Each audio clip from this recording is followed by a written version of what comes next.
Give it a 5-second count like we did before there. In 5, 4, 3.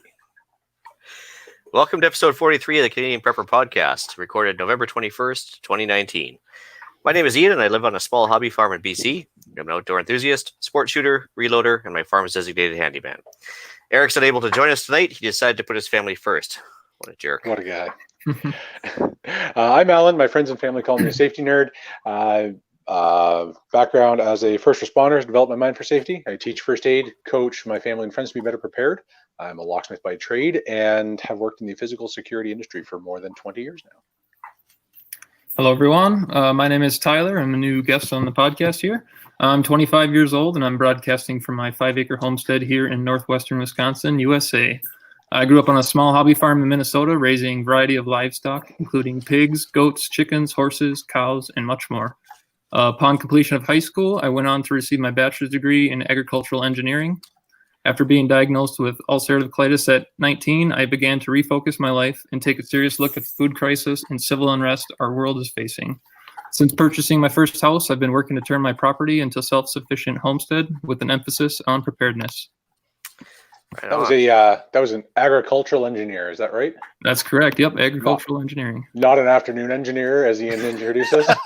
So my autocorrect called you an afternoon engineer, and I was like, "What is exactly an afternoon engineer?" Like, thanks, Apple. That's a great job you did there. Anyway, well, there's probably some hangover jokes in there somewhere, but anyway. So if you want to help support the show and keep the Canadian Prepper Podcast on the air, you can buy a Canadian Prepper Podcast t-shirt at www.rapidsurvival.com. All the proceeds help keep the lights on and the backup generator fueled. If you're enjoying the show, please take a few minutes and like us on Facebook at facebook.com/Canadian Prepper Podcast and submit a review on iTunes or wherever you like. We also want to hear your feedback, good or bad. Let us know if there is a topic you want us to cover, or if you like or dislike what we're doing. You can email us at feedback@prepperpodcast.ca. All right, dad joke time. We have some reinforced content for you this episode. We're going to start off with some preparedness-related news articles. Next, we're going to let you know how we improved our preparedness since our last episode, and then we'll get into the main topic for the episode, which is house fortifications for emergencies. News time. I skipped the news because, the news sucks, and I'm trying to stay positive this week. So there's no good news, is there? There's never good news. Doesn't seem like it these days.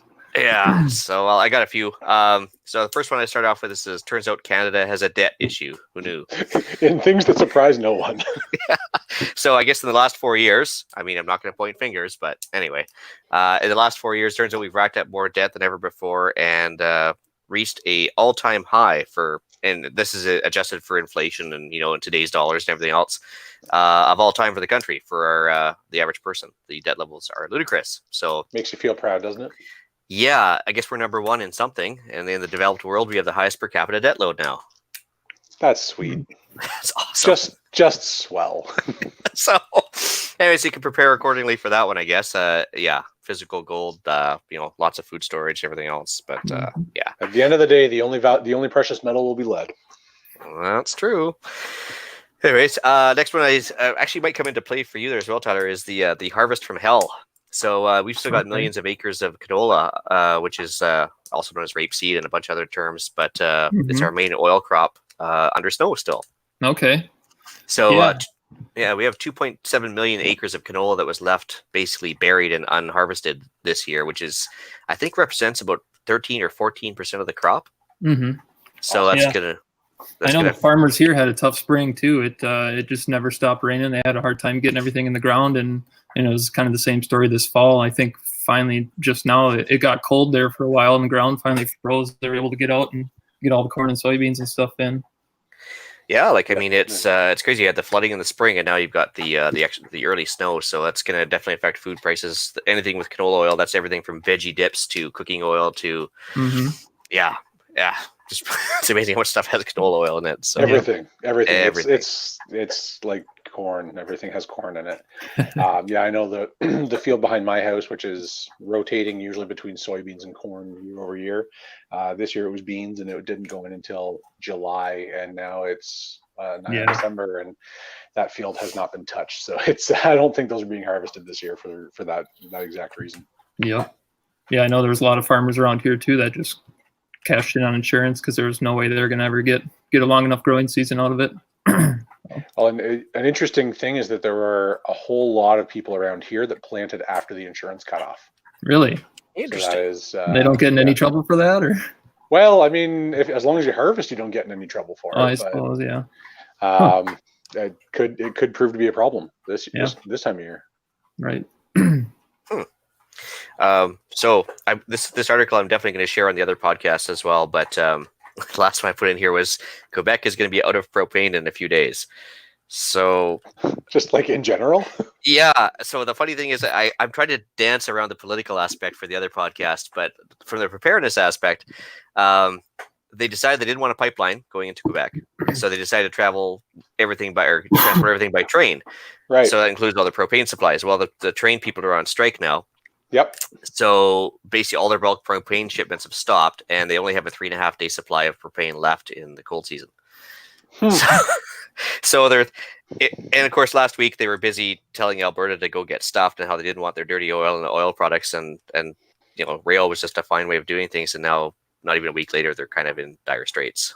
So there's a lot to be said there, but from the supply aspect, they're almost out of propane, so having your own stockpile might not be a bad idea. Always good to have on hand. Yeah, I guess if you're tuning in from the States, you probably haven't heard much else other than the impeachment inquiry. That's all I've seen on the news. I don't even know what to say about that, but I can't keep up with it, to be quite honest. The problem is that both sides seems to think they're winning at this exact moment. It's just a he said, she said, if you ask me. And I sit down and read the news for 30, 40 minutes a day while I'm on break at work and stuff, and I can't even keep up with it then. And I don't know. Well, it's a typical politicians of both stripes. I mean, you can tell they're lying because their mouth is moving, but right. It's I'm almost to the point now where I think I'd actually pay extra just to not watch some of this stuff. That's what I've done. Just kind of started to tune out. But on a more positive note, just last night in the local paper, article reads, Sheriff secures military-grade equipment for deputies. Just read a few sentences out of here. Polk County deputies are better prepared to perform their duties today due to the federal 1033 asset sharing program.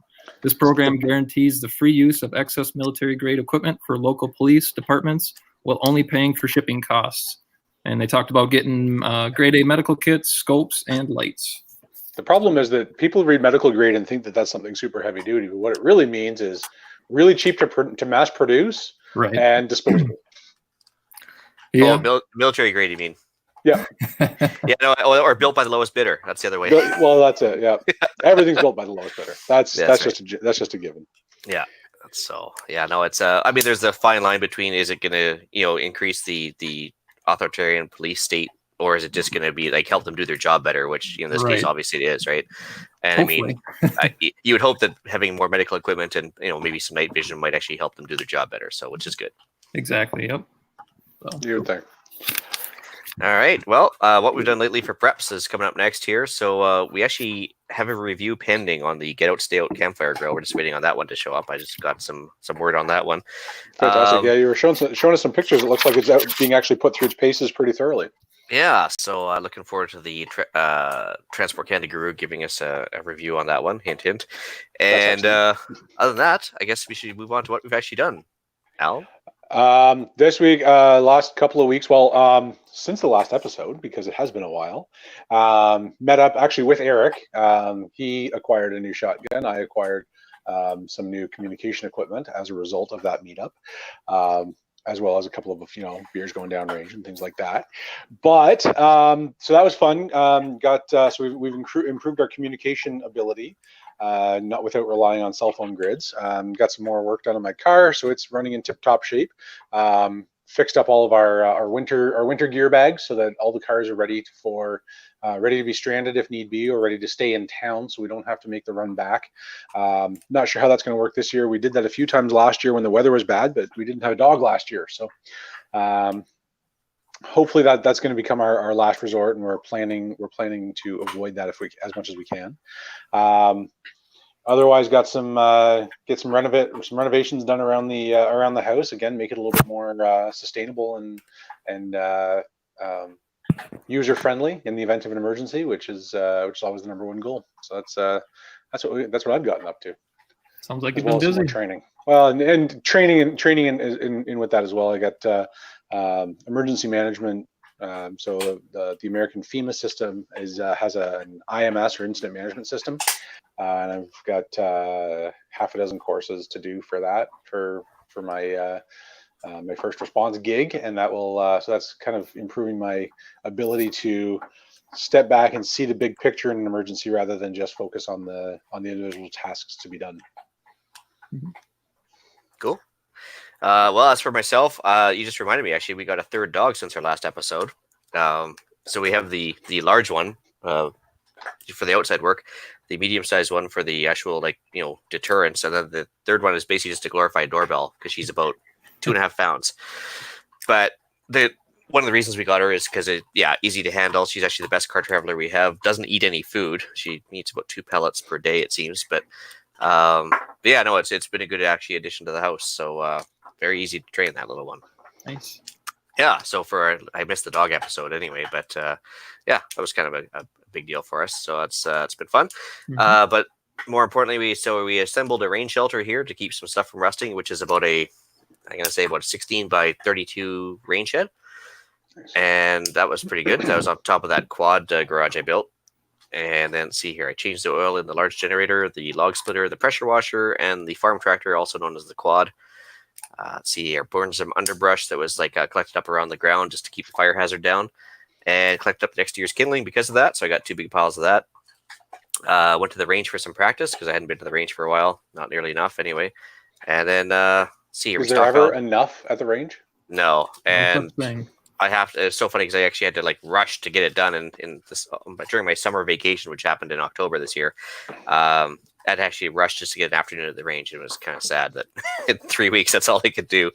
But anyway, so I stockpiled some chicken feed just to get stocked up for the winter, and then we actually had a local producer slaughter off and sell us half a local pig. Oh, so nice. That was cool. So we got a freezer full of everything from bacon to chops to whatever, a lot of ground pork. So, but got it at, I would call it about half the grocery store price, and it's basically organic and well fed. And we actually we saw the pig growing up from day one, and it's it's nice meat. Oh, nice. Good deal. That's good. Yeah, so that's it for me. Yeah. So for me, been busy here getting ready for winter on the farm. Cut, split, stacked about 14 full cords of firewood. We heat with an outdoor wood boiler, so we burn through usually about 10 cords a winter. Along with the firewood, I've got a pretty good sized brush pile going in the backyard from trimming up some trees last year. So trying to take advantage of burning that up this winter, and been doing some more trail clearing and forest management in the woods to make room for some animals coming onto the homestead in the spring. Got all the wood done, so went through, serviced the chainsaw, sharpened my extra chains. Going along with heating the house, I purchased an old wood stove off Craigslist for, I think paid $100 for it. Got that all restored and repainted, and then I hooked that into the existing chimney. So that'll be a backup source of heat because the outdoor wood boiler needs electricity for the water pump and the furnace and the fans and everything else. So and going along with the heat sources, my fiance runs her own soap making business out of our attached garage, but unfortunately there is no heat or ductwork in there. But she got an early birthday Christmas present. She got a nice portable DeWalt propane heater as a gift. And I tell you what, I highly recommend that thing. It works awesome. So it just runs off the 20-volt DeWalt batteries, and it's supposed to run for 6 hours. And just hooks into your regular 25-pound propane cylinders. That thing works great. Is that like a catalytic heater of some sort? Yeah, it's just like a torpedo heater. It's a little bit smaller. I think it's 73 or 78,000 BTUs. But it heats up that garage good. It's a 24 by 24 garage, and it'll take it up 40 degrees in 20-30 minutes. That's 40 degrees Fahrenheit for the rest of us out there, yeah, which right. is about 15 degrees Canadian. 15 degrees Canadian. Yep. That's a good point. Yeah. Yeah. And so do you need to have a window open for that, or? No, it burns clean. We put a fire or a smoke alarm in there and a CO detector, and it says right on the box it's safe to clean. They recommend ventilation, but You can always crack a window, but we've been running there for a few days now, and it's been good. Cool. Interesting. Well, that's good. Yeah, a few other things. Set up some long-term food storage shelves in the basement. Planning to get into canning, preserving and stuff next summer. One thing we've been doing on that line is we made 8 quarts of kimchi not long ago, and that's like we season it with hot sauce, or it's like a hot seasoning packet, but it's Napa cabbage, and then you add salt water, you let it ferment for 24 hours or so, and then you add some vinegar, and then you just put it in cans in the fridge. That stuff's really good. And then another thing we've been doing is playing around with some homemade indoor hydroponics. Got a couple of grow lights in the mail just a few days ago, so I got some shelves set up in the basement for that. And then my fiance got back a few weeks ago from an elk hunting trip out in Montana. She took down a nice cow elk, brought home about 320 pounds of meat, so we got that in the freezer now. Amazing. Mm-hmm. Elk is still my favorite of all the game meat out there. I tell you what, it's the first time I've had elk, and it is awesome. We've been eating nothing but that for like the last 3 weeks. It's been great. And then I guess the last thing I did the last few weeks was saved up a few $100 over the summer and built myself a get home bag. I got a 40-mile commute to work, so it's a little bit more along the lines of a bug out bag, but built that a few weeks ago, and well, it was nice out. We were taking walks just a few miles from a river here, so we were taking walks down the river with that and just getting some good exercise. And right on. Yeah, that's about it. That's a fair amount, so that's good. Yeah, it's been busy. All right, main topic time. So moving on to the main topic of the show. Let's see here. I guess, Alan, you want to start us off? Well, I mean, we can certainly do this as a Q&A. I've put a few notes in. I mean, our average everyday life, and we'll talk about the reasonable scenarios, of course, when the rule of law no longer applies, all these guidelines go out the window. But for average everyday life, the criminal goes for an easy target. So if your particular domicile looks harder to access than your neighbors, you're probably safe. That said, if you are a target, if somebody wants into your property, they're going to get in.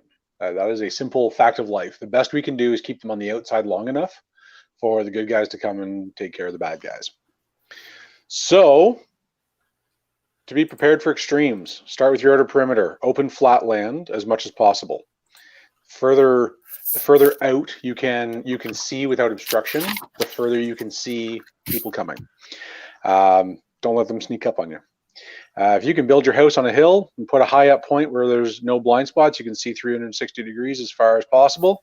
200, 500 yards would be awesome if I had my choice. So finding a big patch of land, put a house right in the middle of the field, and be able to see all around me with a little bird's nest up there would be, ideal. Of course, we're living in a reality, not our fantasy land, but that would be the proper way to do it.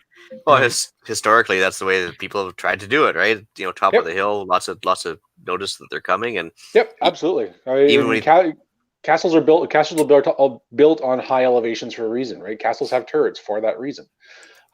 Even ships on the water, right? They had the bird's nest or the crow's nest up at the top of the mast, so you could see further. Yeah. Oh, and just think about it, even from a practical perspective, like VHF coverage or UHF coverage, you're going to get better line of sight distance if you're going to have a antenna at the top of a hill too. So if you're a ham radio guy, that's another bonus, right? Yeah. So there's lots of good reasons to do that. So if you can, put your house in the middle of a field and a nice long driveway, and put it up high. That way people can't sneak up on you. The outer edge of your perimeter should be a thicket of tall, hard, thorny bushes. A couple of access points so you can get through, but the denser and thornier it is, the more you're going to make people go through the way that you want them to go, and so you can see it. Yeah. So do you have any recommendations for the types there, or I was going to kick in a couple there? I mean, the generalized briar patch is good. Roses look nice and provide like rose vines and bushes provide a kind of a more low key. Lilac bushes are protection. Really quick too, and they bloom out pretty. Yep. Yeah, I guess. Yeah. So lilac bushes, right? So it's the rule is like you want it thick. I mean, even cedar bushes, right? If you plant them close together, they get thick, they intertwine, they're hard to break through, and either people have to work harder to get through it, or they have to go through the space that you designate. Well, yeah, I mean, like you bring up a good point with the roses. I mean, even in the good times, you're going to be a good neighbor and have nice, pretty rose bushes, and in the bad times, that they're just as effective, right? So exactly. I was going to actually say, locally, we have these Himalayan blackberries that the vines have got to be like your thumb width thick and huge thorns on them, and plus it's a food source. But also the roses will attract the deer too, which is good. Yep. So there's a couple of bonus points there, but a hawthorn is another one that you can put underneath your windows or on the perimeter just to keep people away from the areas you don't want them to go to. Right. Yep. And I mean that works with any kind of wall essentially. I mean, if you're gonna go to that extent, you're gonna build a wall, you're gonna build a fence, whatever it is. You're making people go through the points that you control, so that you can see what's happening. Couple of access points, make them go where you want. That way you can see someone approaching, and you can take care of that threat by whatever means suits you at the time. We will not get into those details. Well, in normal time, it's just a 911 call, right? Yep. And when seconds count, the police are only minutes away. That's right. But that's a discussion for another podcast. That's right. So your walls are your last line of defense. So another thing, and I kind of forgot to put it in the notes here, but another point is that you want to be able to light that area really well. Shadows are your enemy. So I mean, I live out in the country, and on a good day, like on a good night, I can't see my neighbor's house. Well, you mentioned that.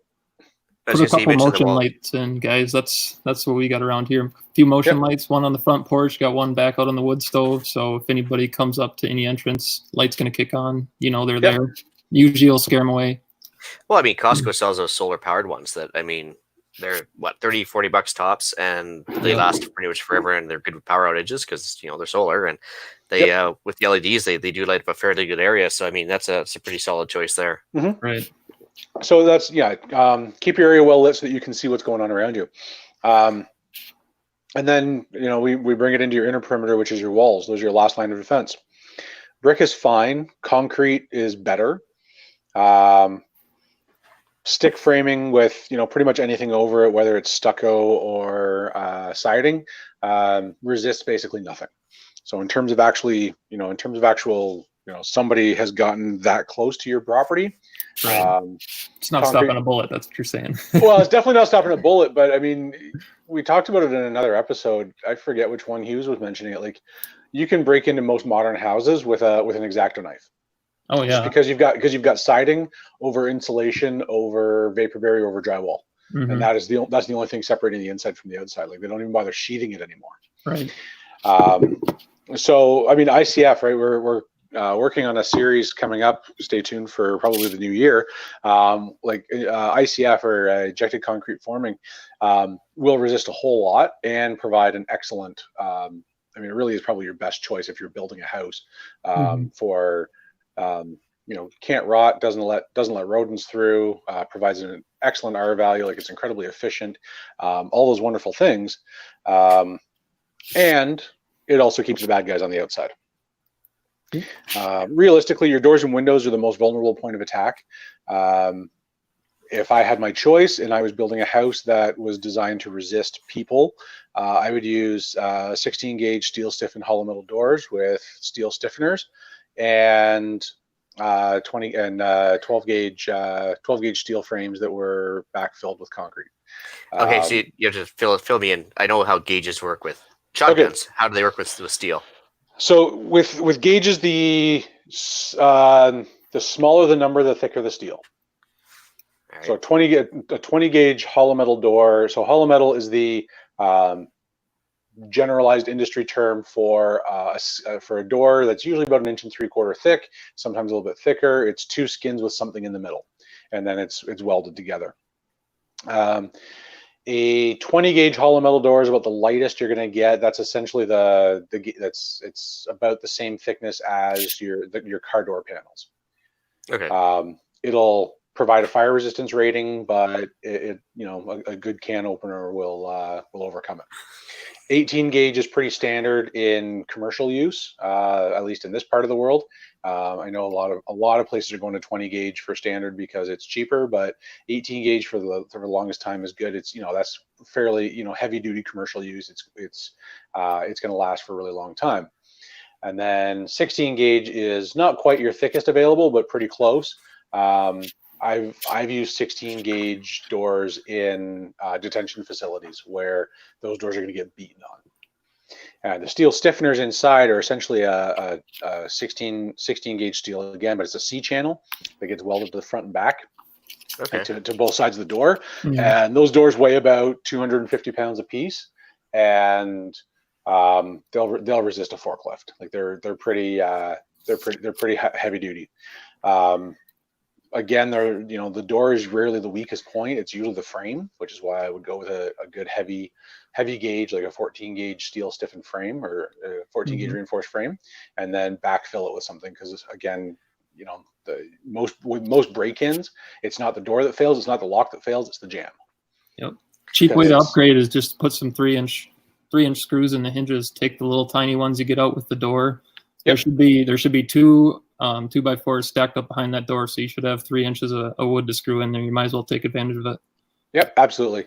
And I think we've talked about this before on another episode. If you peel the trim off the inside of your door and throw some slotted angle or some angle iron behind it, and then screw through the face of your jam into those studs with those 3 or 4 inch screws, you're gonna make that door really hard to break down. Yep. Again, nothing's impossible, but our goal is to slow them down long enough to be able to accumulate or to be able to gather a response. So that is those are my resisting the brute force attack. Same with your windows, right? The glass is pretty glass is not a security item. Your best bet is to put a break resistant film on it. The best films are, I think, 10 millimeter thick. I'm sorry, I don't know the conversion off the top of my head into inch, but that's 10 mil is just shy of a 1/4 inch. I think. No, it's over. It's about 3/8. 3/8, yeah. So it's a good thick film. It sticks to the glass. You anchor it with a structural caulking to the frame, and then anytime if somebody breaks the glass, it's still being held together, and it'll take an absolute beating. Wow. The only problem, I was gonna say the only problem with that security film I find is it usually has that mirror finish as well, right? Not necessarily. Yeah, because some of it does, but some of it does, absolutely, and you can make that choice when you're getting it. Buy it from not to throw out a sponsor here because they don't sponsor us, but 3M makes the best stuff out there. They kind of invented it, and if you look at their YouTube videos, they will literally have guys. I've done this. I've actually participated in this test where they will literally have 2 guys with 20-pound sledgehammers just wailing away on these windows, and it holds together. Wow. Because I was gonna say, the mirrored stuff is a problem actually, because it looks cool during the day when somebody can't see in your house, but the problem is that means that at night you can't see out. Yeah. Because it basically the brightest part or brightest side is the one that can't see. Yeah. So it works both ways, unfortunately. Yeah. So just make sure that you're taking that into consideration when you're choosing your film, because some of them do that, but those are usually the UV films. Yeah. And these are specifically security films, which have a different approach to them and a different use. I've known people who have put UV film on the outside and the security film on the inside, and you're basically making an impenetrable wall there. So that takes care of your weakest points. I guess another play on the windows there. At least keep some curtains drawn. Keep your shades down. Keep people from seeing in. I guess that's the easiest, cheapest thing to do. Don't make yourself a target. Goes without saying, but kind of needs to be said too. It always needs to be said. Nothing goes without saying when you're being prepared. We don't need pipelines. We have train cars. That's right. So that takes care of your big weak points. The next thing to look at would be the locks that hold especially your doors shut. With windows, there are not a lot of great locks there. The best, especially the patio doors and windows, sliding windows, the best thing that I've ever found in all my years of lock work and security work and responding to break-ins, the things that have worked the best are some variation of a piece of broom handle stuck in the track. Right. Whether that's a piece of broom handle, or if you're Canadian, a piece of a hockey stick, whatever it is, a piece of something that physically keeps the door from moving is your best bet. I found the best to turn is to take that piece of whatever, paint it the brightest safety orange or green that you can, make it really obvious that there's something there. Makes you less of a target. Yep. Oh, hey, I shouldn't bother trying to break into this because I know I'm never going to move that window. I'm going to move on somewhere else. So when we're looking at locks, the least that is exposed on the outside, the better, right? The smallest, it gives you the smallest attack surface. Look for something that is a UL 437 listed deadbolt.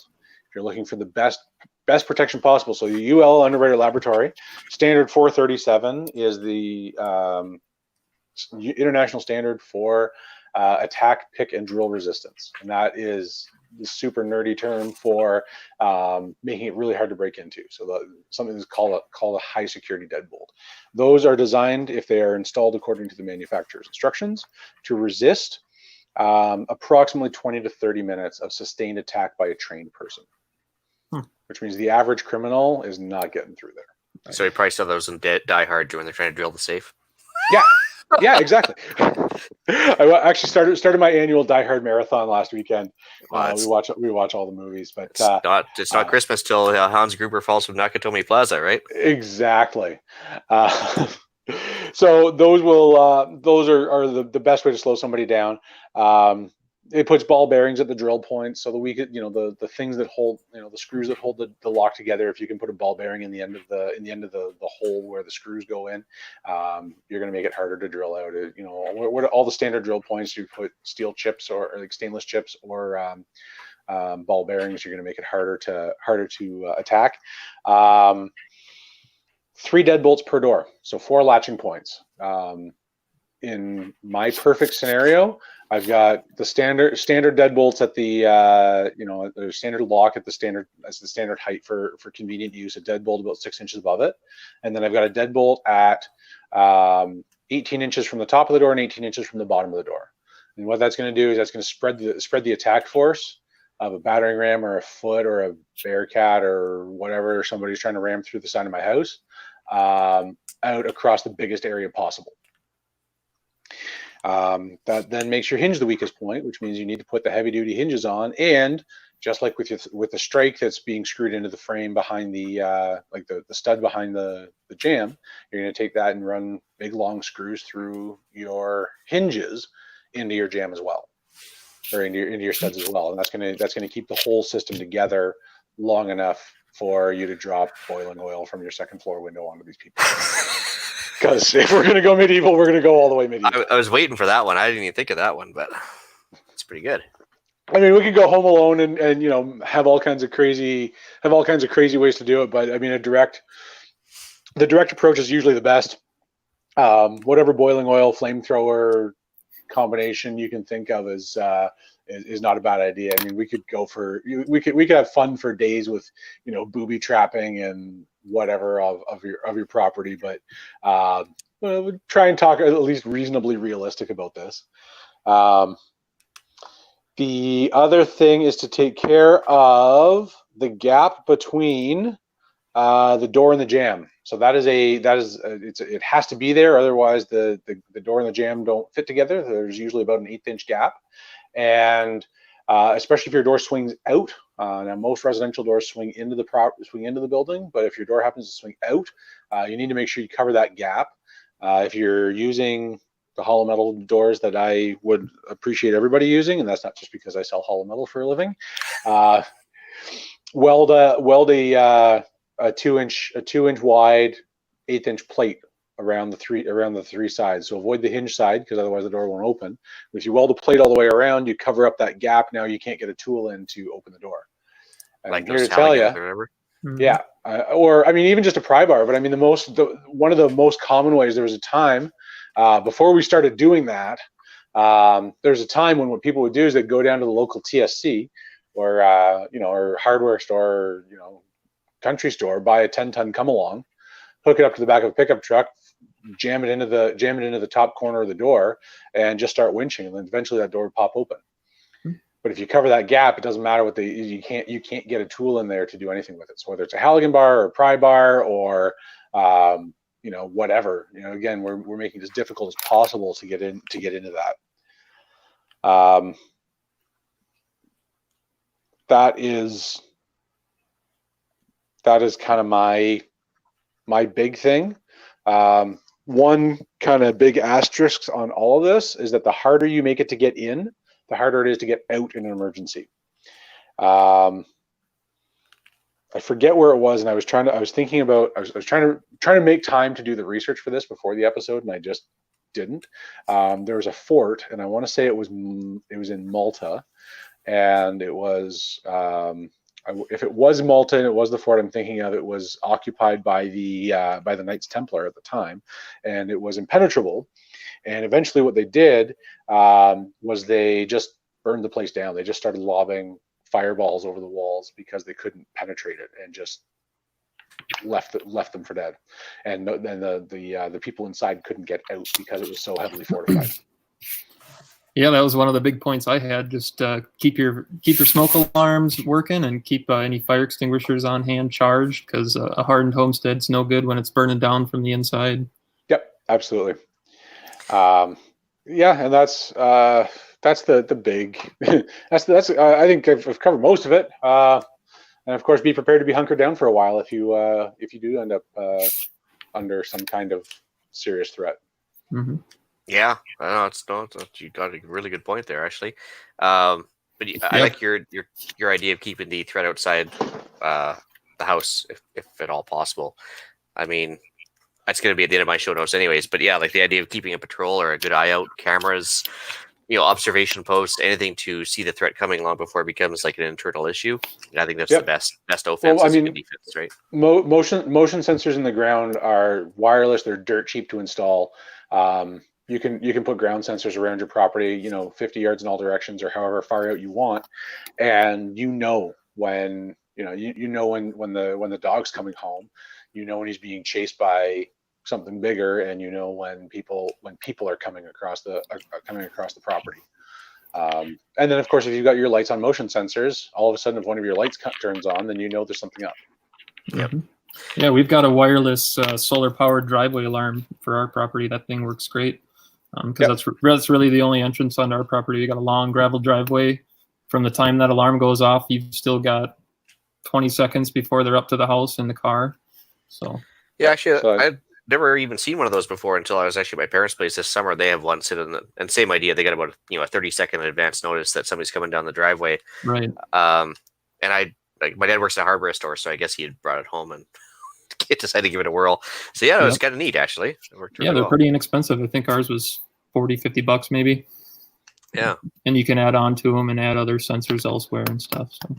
Yep, and that's one of those low cost insurance things, and especially if you can control the entry points, then you know whenever somebody's coming onto your property. Right.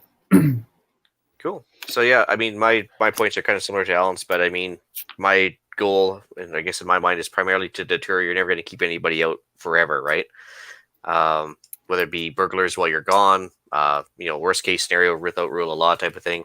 I mean, the best you can really hope to slow them down only. I mean, historically, I think we mentioned the one fort there, but actually looked up the story of the Masada, which of course they've named a few things after since. But there's this big mountaintop fort in the desert in Israel, and they kept the Romans at bay for months. Actually, I think it was even years. And what got them in the end was water storage. They didn't have enough water. But I mean, so sooner or later, if you're in a fixed position, historically, no fixed position has ever maintained it against a sustained attack. So delaying is what we're looking at here. So got to have all your other preps in order. Otherwise, if you gotta leave your house, it's no good to be hardened. So well, and I kind of laughed when I read about the Masada there too, because water is what got them in the end. And I thought of our friend Eric there, who's got the well in his basement, and I was like, see, he'd be good. He'd be good up until the well became poisoned, because that would be the next thing. And well, exactly. There's always a countermeasure, right? Like for a while there, they tried throwing dead cows over the walls to make people die of disease, right? Yep. and there's always something to do, right? Well, that was a traditional Roman tactic, was to poison the tips of their arrows, usually with feces. And it wasn't the arrows that killed people; it was the disease afterwards, and then the disease spread among the ranks. And Yep. you have died of dysentery. Yeah. Congratulations.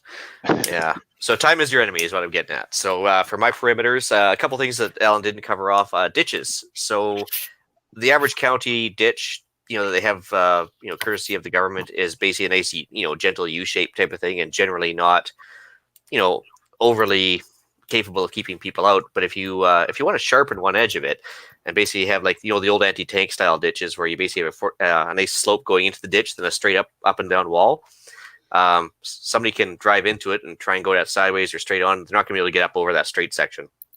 And it doesn't have to be a 10-foot thing either. But if you keep a ditch that's 2 or 3 feet high, all but the biggest Hummer, I guess, is going to be stopped by that, right? Yep. So if you don't have trees or thorn bushes or anything else on the edge of your property, that is one easy to accomplish thing. If you have a backhoe or lots of slave labor, I don't know, you can do ditches. But so barricades. Didn't Sam Cooke write a song about that?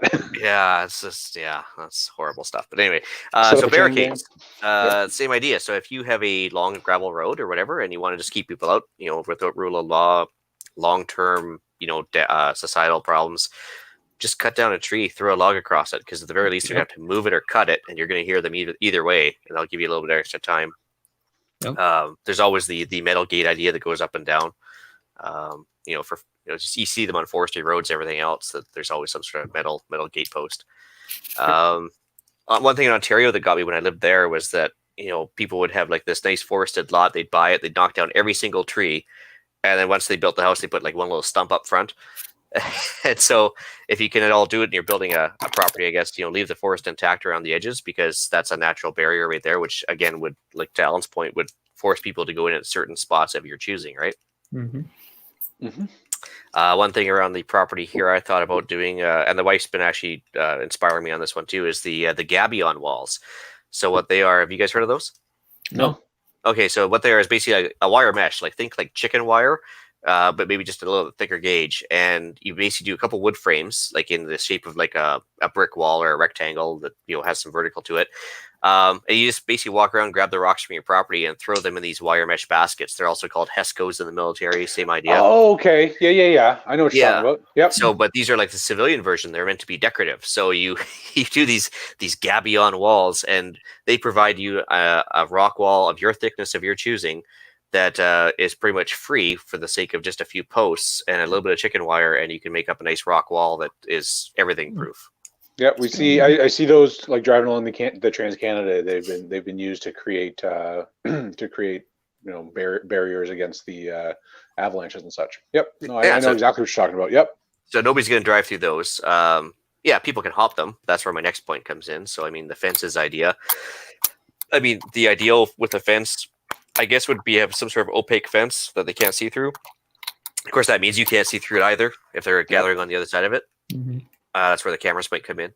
Mm-hmm. But nice high fence that's either cast iron with spikes, or in my case, preferably, I would love to have some barbed wire on top. But careful, some provinces, maybe some states, do not allow barbed wire on top of your own personal fence. Mm-hmm. Ontario is one of them.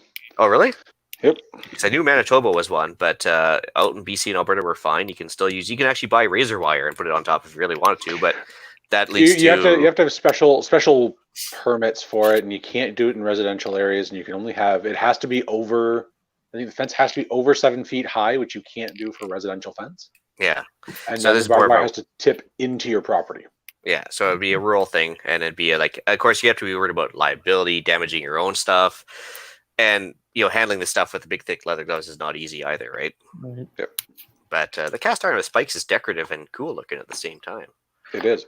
Yeah. There's a plant or a factory in this area that makes big, heavy armored vehicles for the military, and they have actually a really nice looking cast iron fence all the way around the property. It happens to be about 12 feet high and happens to arch out and be pointy at the end.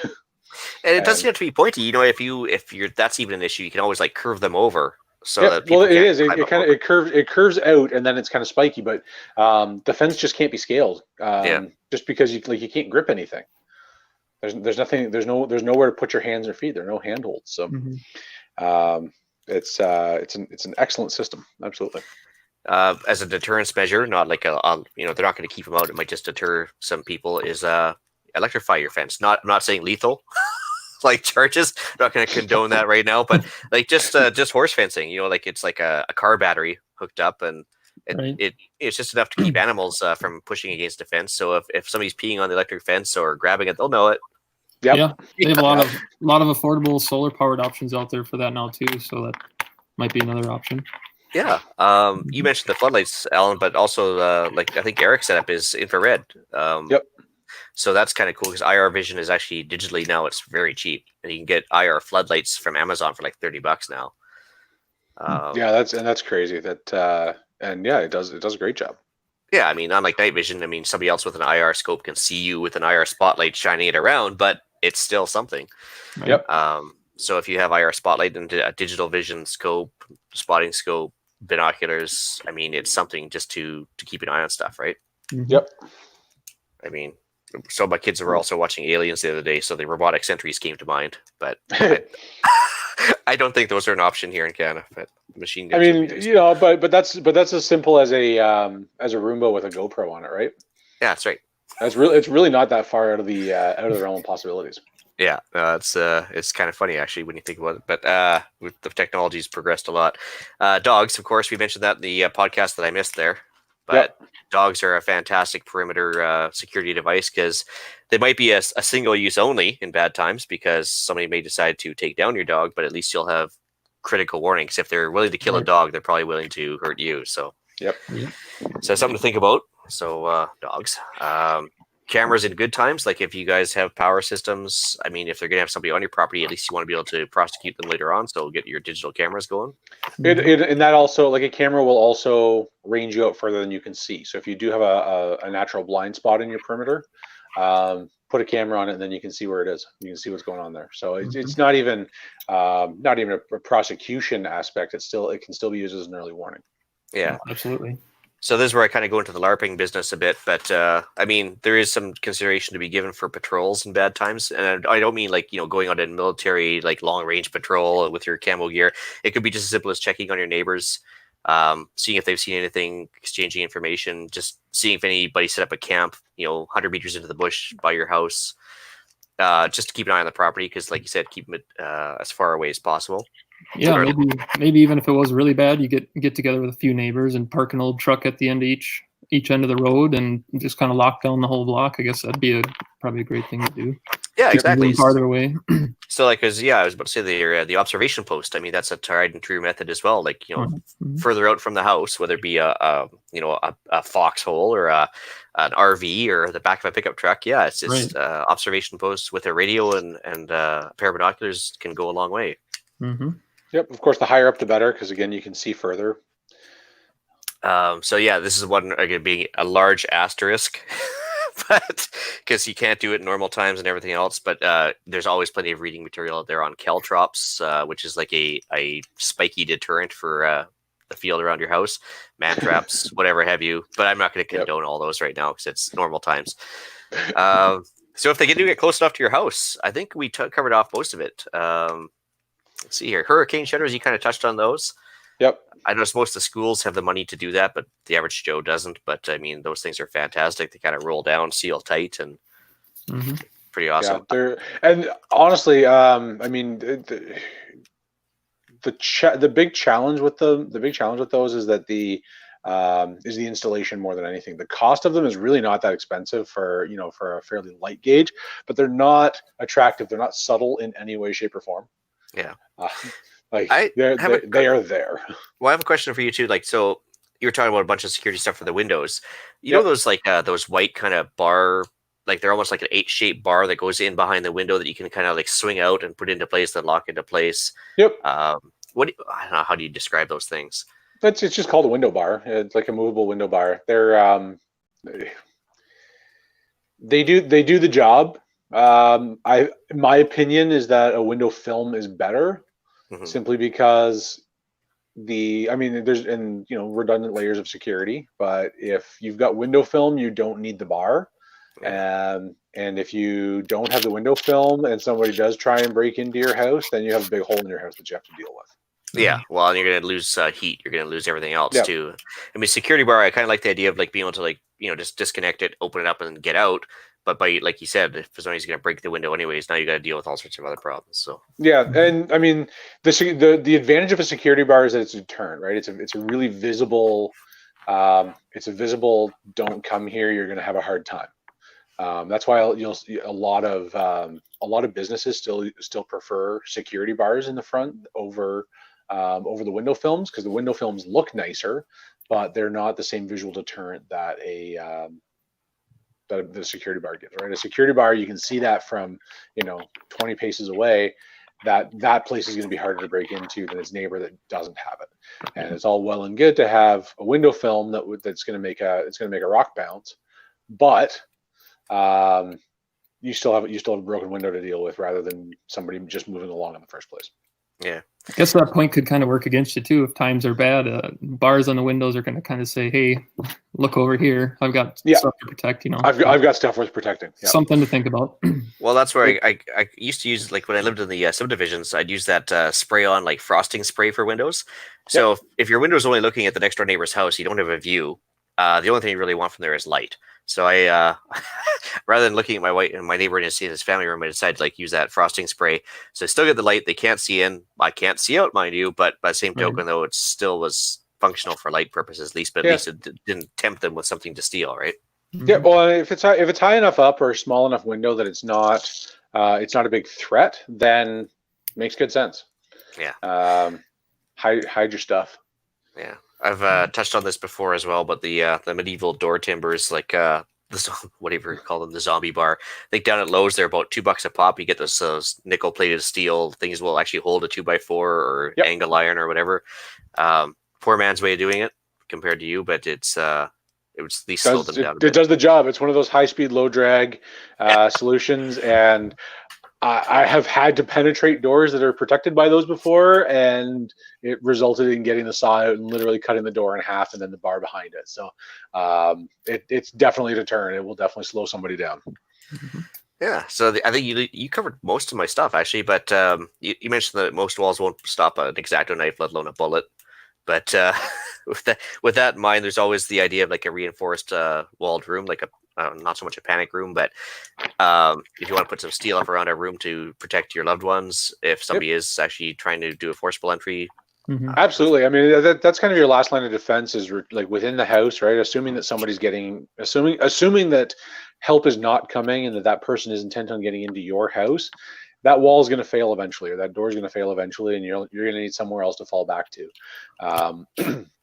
Yeah, even if you don't take action and do anything, at least put some thought into it. Which room in the basement would be the best? Which closet do you run to? Because in the heat of the moment, you're going to panic and you're going to freeze, and that's ultimately what leads to bad things. So, and if you're planning a house, then plan for a room that is as far away from the common points of entry as possible, and you can reinforce that, right? Like you can build that wall with 2x6 studs instead of 2x4. You can put them close together. You can reinforce, or you can just build a block wall within the middle, which again is going to slow somebody down. And you can put a solid door in it instead of a hollow door. There are some pretty cool. If again, we're not, these people don't sponsor us, but I have some pretty in-depth personal knowledge about of a lock manufacturer called Sherlock McGill, SURE Lock McGill. It's a British company, and they designed these locks and doors to be blast resistant because England and the Troubles and the IRA and all that good stuff. And there are, again, some really cool videos on YouTube of the City of London Police forcible entry team trying to penetrate this door. They just can't get it open. Like they'll go through a standard door faster than I can dig my keys out of my pocket, and they're working on these doors for like 15-20 minutes, and they just can't get them open. So much so that like the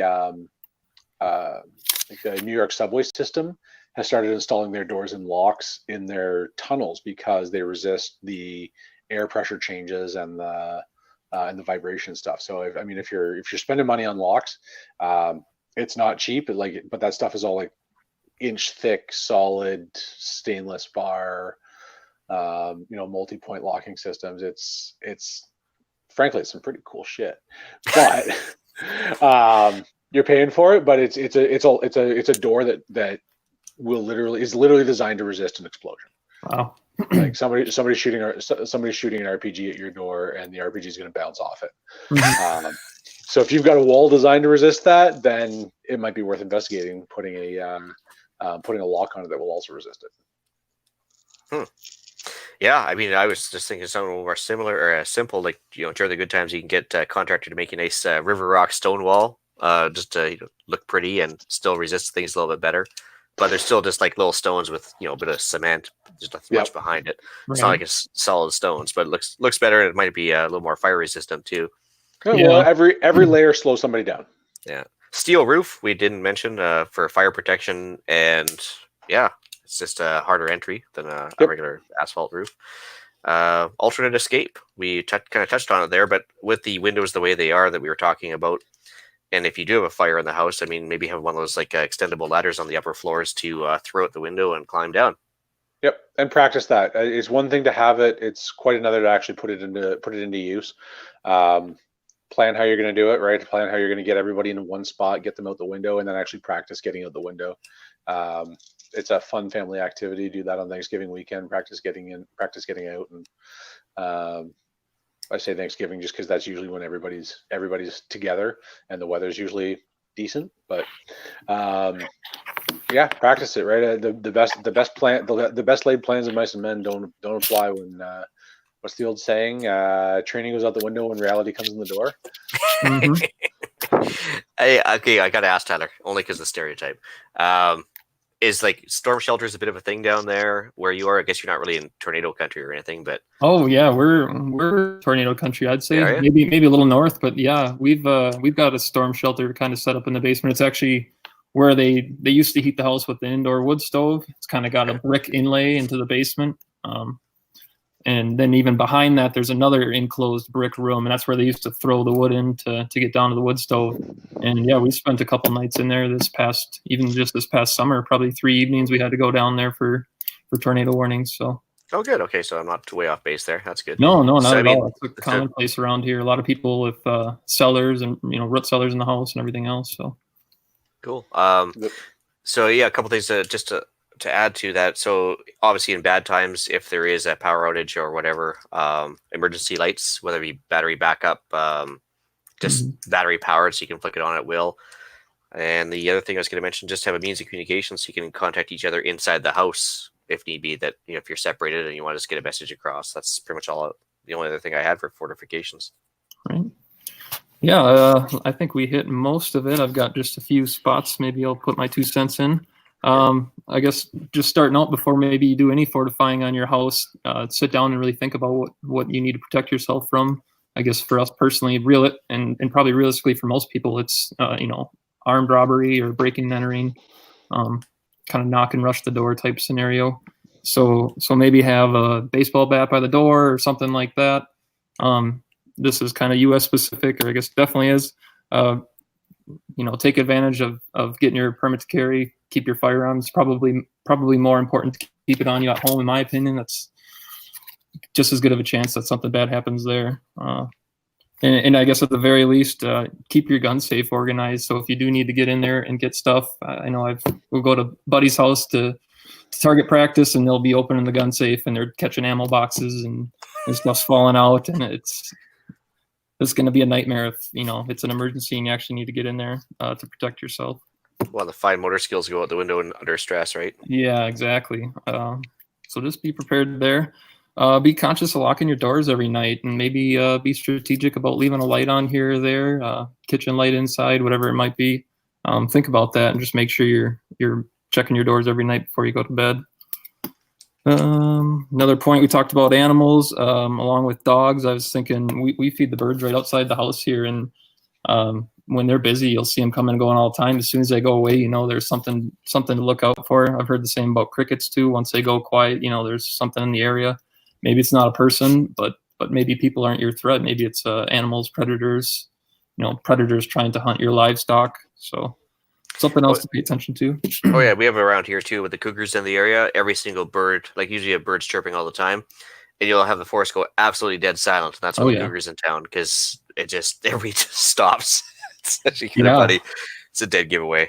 Yeah. We had a miniature donkey growing up. We kept in with the horses, and that was probably one of the best guard animals you could have. That thing was along the fence hee-hawing if there was anything going on. And we're planning on donkeys and llamas, very territorial animals. Very much so. Yeah. Around my area, because it's all farmland around me. Every field that has livestock has a donkey in it. Because we're overrun by coyotes, so the donkeys do not like coyotes, and so it's I've actually seen them, like they'll just go and stomp one.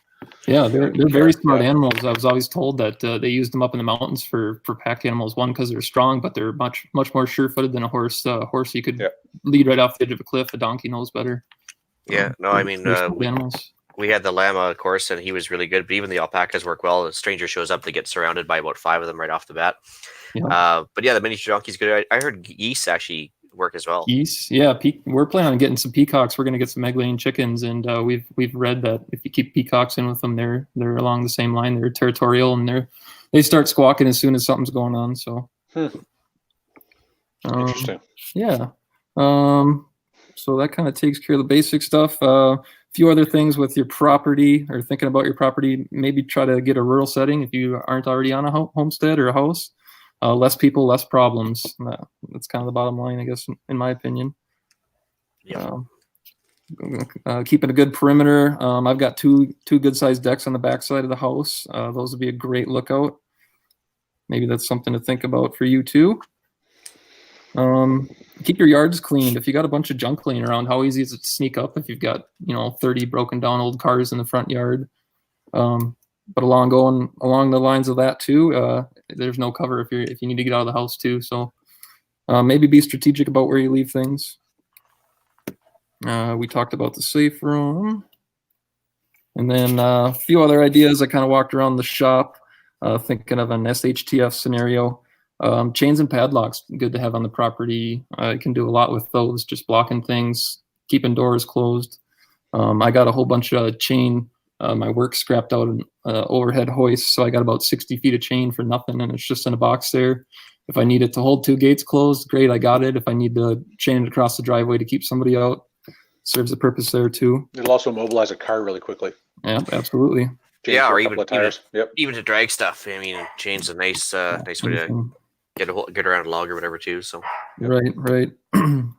Yep. Talked about the kind of parking the truck at the end of the road. Same thing goes at the end of the driveway. Maybe you got an old loader tractor or something like that. You could push a pile of dirt across the driveway. Other cheap solutions would be kind of talk to homemade spike strip. Maybe just take a piece of plywood, pound some nails in it, flip it upside down in the driveway, cover it in leaves. So I don't know, anybody who's coming up the driveway, their plans are going to change when they get 4 blown out tires all of a sudden. For sure. Yeah, I mean, it's like, think of how many buildings nowadays have glorified spike strips across the places they don't want you to drive through, right? Right. Yep. And last thing I was able to think about was cattle panels. I don't know if you guys are familiar with those, but that's what I use for most of my fencing around here. And that's just kind of a heavy gauge steel welded wire. Comes in 16-foot lengths, and I guess the generic cattle panel, like 6-inch by 6-inch squares, about 5 feet tall. And then you can get hog panels, which are narrower at the bottom and not as tall. But that stuff's heavy duty. That'd be great to, same thing, block a driveway or funnel people in where you want them to go. Maybe even nail it across your door. Go out there with some U nails and just pound it in your door. What do you think about? There you go. There's lots of options. Of course, prevention is better than cure, as always. Yep. Mm-hmm. Keep them off your property is a whole lot better than having to deal with them on your property. Cool. Yeah, I'm sure we missed a few things. We'll hear about it, I'm sure. But anyways, I would love to hear about it. I mean, tell me what we missed. Right? We love the feedback. I think we've put every review that has come in our show so far. So if you want us to talk about you, then tell us what we're doing. If you like it, if you don't. That's what we're all here for, is to get a little bit better and more prepared, right? Yeah, learn some stuff on the way. Well, Exactly. So I guess off to the podcast challenge then. So Alan, what do you got? At least rekey your deadbolts so that you know where all the keys are. You have control of all the keys, and then upgrade if you can to BHMA. So that's the Builders Hardware Manufacturers Association, grade 1 hardware for your locks. So that's the heaviest grade. That's the institutional stuff, the highest attack resistance. Consider planting some fast-growing trees such as poplars or cedars to redirect intruders to where you want them to go. So actually, yeah, it's a good point because when I was in Ontario, like I said, the backyard was barren when we moved in because they built the house and just knocked everything down. We put these trees called thieves poplars, so that's like spelled THEVE, and they grew about 8 feet a year. And so within a few years, we had these 30+ foot trees, and they're this, the stumps were about probably 8 to 10 inches across after 3 years, and they were like a rhizome, so they kept on like spreading through the ground of the root system, and a new tree would pop up like 4 or 5 feet later, and they were fast growing. They spread fast, and hey, it's fuel for the fire too, right? But I think they were maybe $40 a tree, and we got like 6 of them, and we had the backyard fence line covered right away. Yep. So yeah, worked well. Other than that, let's see here. Well, for shout outs and email iTunes reviews, we because we're missing the boss man today, we don't have any access to all that, so I'll have to skip all that today, I guess. So if you did give us if you did send us an email or give us a review, thank you, and we'll get to it on the next episode. Now that I've just said that we talk about everyone. Yeah. Well, we may or may not be talking about you this week. I'll have to get Aaron to me if he's back or he's offline still next week, but we'll see what happens. But, yeah. Well, I guess that's pretty much it. So I guess we'll bring episode 43 of the Canadian Prepper Podcast to an end. You can find the podcast on iTunes, Podbean, Spotify, or your favorite podcast app. You can please help us out and take a few minutes to submit a review. It helps other people find us. You can also find us at prepperpodcast.ca and on Facebook. We record these shows on StreamYard, and we broadcast them live on Facebook, which is pretty cool now. If you want an early peek at the show, please subscribe to the YouTube channel, Canadian Prepper Podcast. Click the notifications tab. That gives you an alert when we are going live. That also applies for Facebook. So Facebook or YouTube, you'll see us live as we go. If you want to contact me directly, you can find me on Instagram at PPSWO. Right on. Well, so Tyler, where can we find you?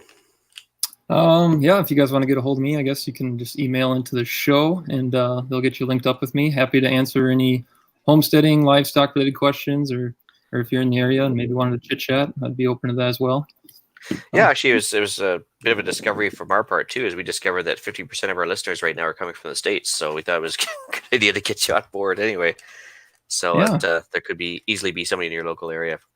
Yeah, good deal. It'd be exciting to find out. So. Cool. Well, if you need to reach me directly, you can email me at theislandretreat@gmail.com. And you can also find me on Canadian Patriot Podcast now and then. Also available on iTunes and YouTube. You can find us discussing more government waste, squirreling off on the odd firearms-related banter, and exposing the daily loss of freedoms we're facing. So thanks for joining us, and tune in for the next episode where we're going to be talking about cooking in power outages. Until next time, be prepared, stay safe, and keep learning.